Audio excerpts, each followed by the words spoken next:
Hey everyone, you're with Tesla Tom, and thanks so much for joining me today on my YouTube channel.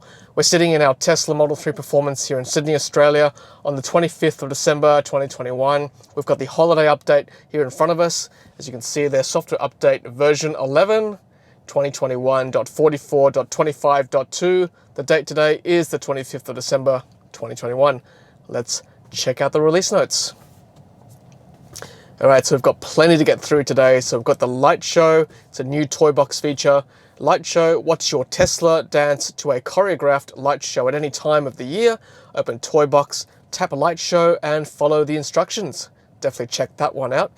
The next one is Customizable App Launcher. Drag and drop your favorite apps to any position along the bottom menu bar for easy access. To customize your menu bar, hold any icon and then drag to reorder.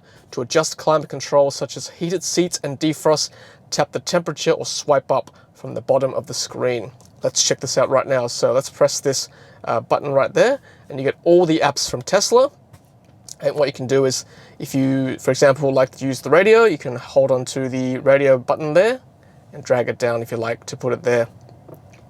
Or if you like to have the browser on standby quite often, again, you can stick it there as well.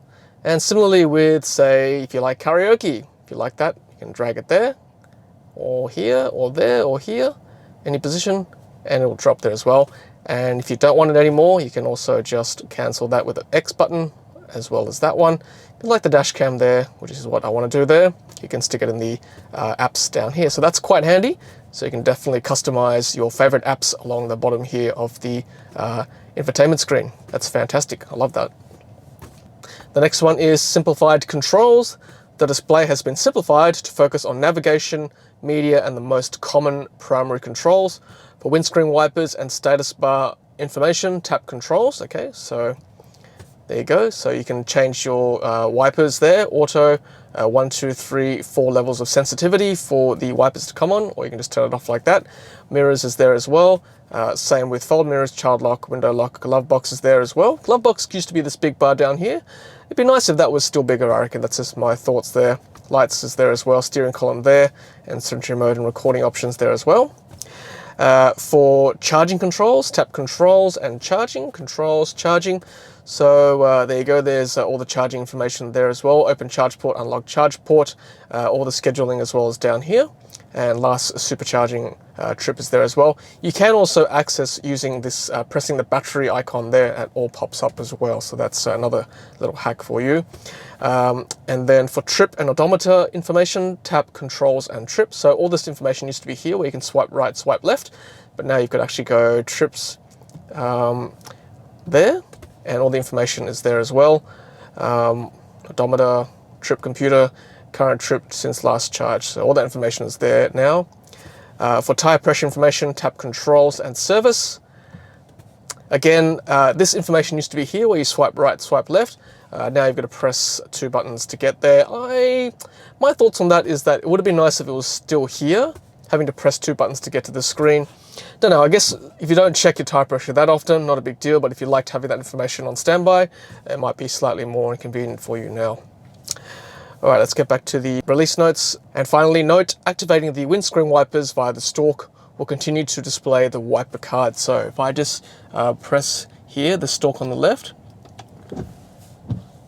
okay, so information comes up there like that. So that's quite handy, I guess. If you don't want to go back to the menu, just pressing that once will bring up all the information there. Now, blind spot camera, this is great. This is what I've been looking forward to because this is quite a common feature in a lot of cars. Blind spot camera, you can now automatically see a live camera view of your blind spot whenever you activate the turn signal. To enable, tap Controls, Autopilot, automatic blind spot camera. Okay, so I'm going to flick my indicators left here. There you go, that flicks up the left repeater camera, and you can see my stuff in the garage there on the left. And same with the right, if I flick right, there you can see my Model S beside me as well. I guess we'll have to test that at night time, see how clear that is, but that is quite nice having that on left and right.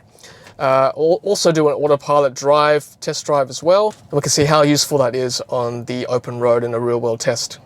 Okay, so the next thing is edit waypoints. Easily reorder or add multiple destinations to your route with updated arrival times. To add a stop or edit a trip, initiate a navigation route and then tap the More Options button on the turn list. Let's check this out right now. Alright, so we're going to navigate to the Macquarie Supercharger. So there we go, all the supercharger locations are there. So if you want to edit your waypoints, you can actually press this button here. And from here you can add stop, edit the trip. So let's say if we add, we want to go to Chatswood Westfield. So there you go, that was adding a waypoint. You can rearrange where you want to go. So if you want to go to Macquarie first, you can. Or if you want to switch it around like that, you can. So that's quite handy. Or if you want to add another destination, you can say add, let's go to say Top Ryde Shopping Centre. So now you can rearrange, say I want to go to Macquarie last. And if I want to go to Westfield before that. So that's quite useful. Whereas with the previous update, you couldn't edit that. I think this is quite a handy feature now. You can also cancel as well. I don't want to go to Top Ryde anymore. So that's actually quite useful. And I'm glad Tesla now added this option to navigation. Well done. Very good. Okay, the next thing is Sonic the Hedgehog, one of my favorite games growing up as a kid on the Sega Mega Drive.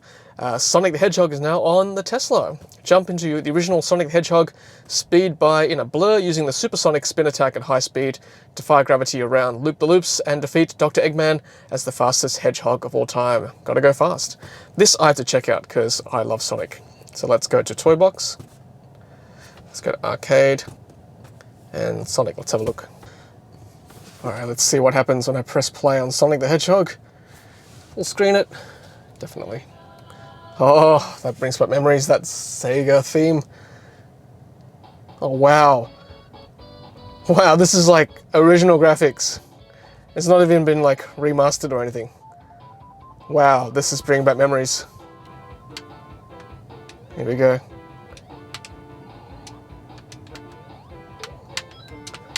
Wow.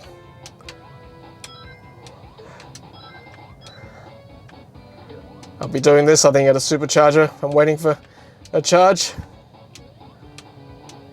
Yeah, this is classic Sonic. Amazing. I'm sure it'll come back to me how to play this properly, but there's a way to roll, isn't there? Oh, I didn't quite get that. Let's try again. Nope. There we go. That's the run quickly. That B button.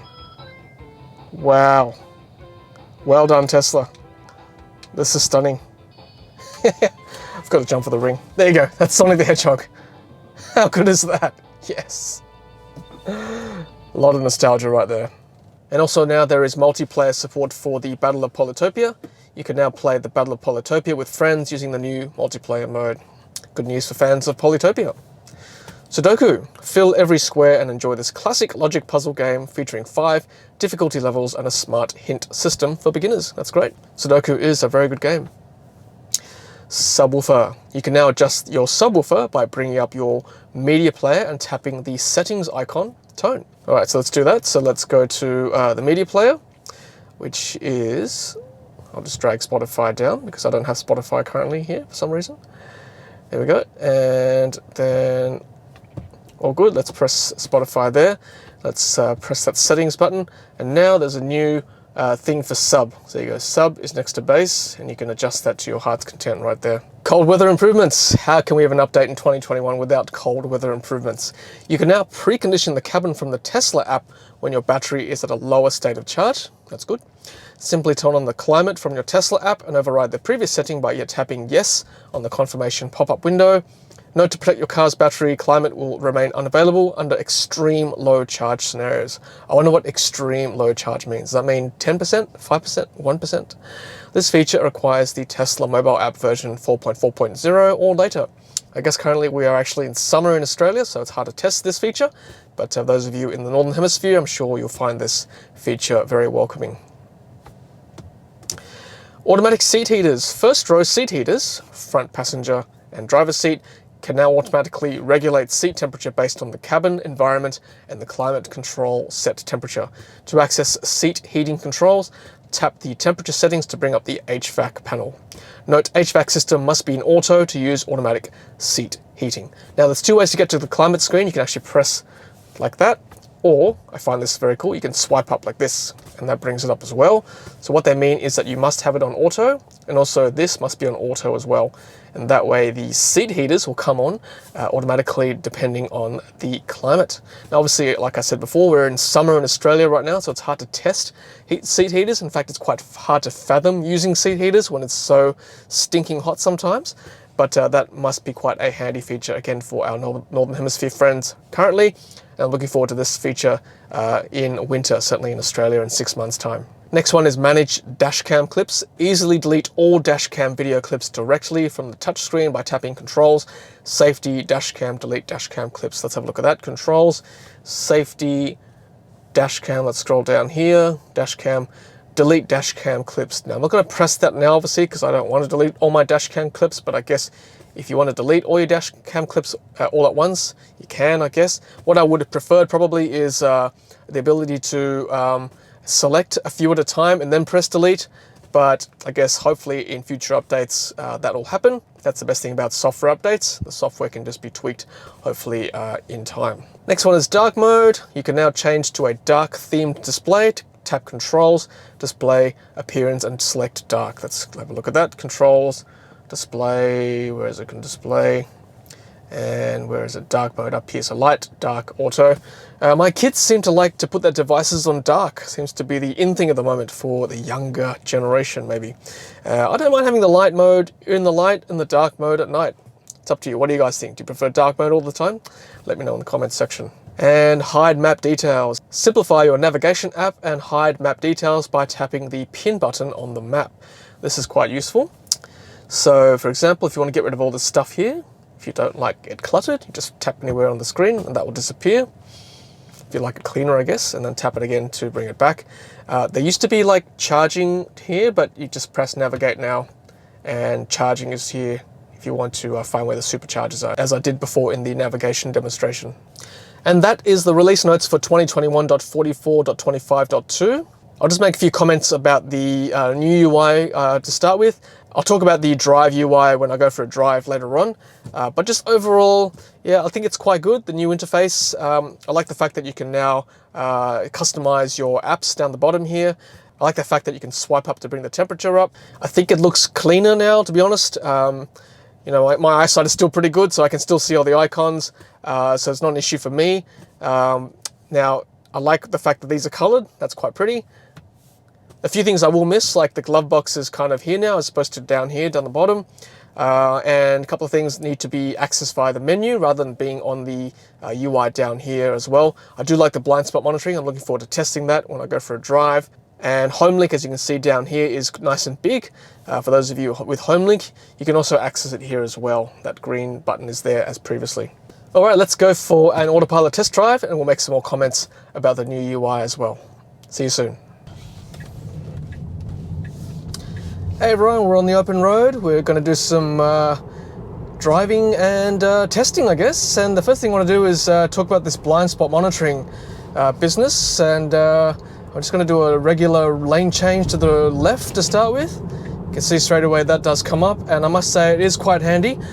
This part of the screen is generally blocked by the steering wheel, so you know that might be an issue, I guess. But for the whole, it's pretty good. You can actually see what's happening there on the left. If I change to the right, may not be as useful because I'm looking that way to lane change to the right, so I'm not really seeing what's happening on the screen. But I guess if it's a hard merge out with lots of traffic, then that might be useful because you can see the traffic there from the repeater camera.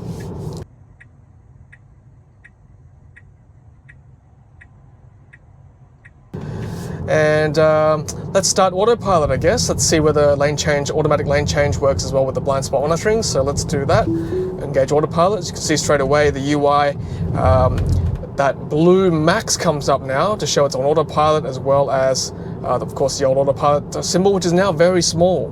And the drive, neutral, reverse, park icons are all now in the top right corner. But at least it's now highlighted nice and blue there. The speedometer is now in the top right corner. I can see why they did it, because I guess it's closer to your line of vision to the road, just to the left of the steering wheel there. It could probably be bigger though, I must say. Let's do a lane change to the right. And even with automatic lane change, this still comes up like that, which is quite good.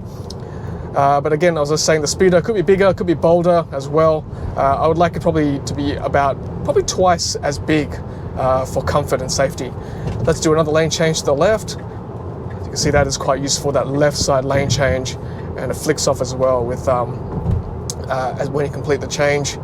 Now these icons are now showing you the posted speed sign, and then this is your max autopilot speed. It's now nice and bold. Again, that probably could be bigger, but importantly, this should be bigger, I reckon. Of course, when you lane change to the right or the left, I'll just quickly match the posted speed sign here by tapping down the right stalk. There we go. So it's matching the posted speed sign. It sort of covers the autopilot graphics here when the lane change blind spot monitoring comes up, which is fine, I guess, for the moment. But that's something to be aware of. If you want to, if you change your nav like that, but if you want to recenter from where you are, this is now up here next to the nav screen like that as well. This is probably slightly bigger, maybe. This notification down here. So that's another change there. So yeah, so that's pretty much it for the UI changes when you're driving that I can see immediately. And this line is now, I guess that was there before, that's for the regen braking. All right, so there you go. That's the autopilot and regular driving changes. I'll just take it off autopilot for now. For this software update, holiday update 2021.44.25.2. If you've seen any other changes that I've missed, or seen any other Easter eggs that have been missed in any other videos or my video, leave a comment below. I'll test it out for you.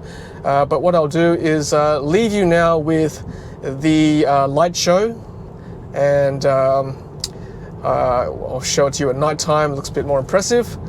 But otherwise, stay safe, everyone. Hope you've had a great Christmas and holiday period, and I'll see you at the next software update video. Until then, happy charging.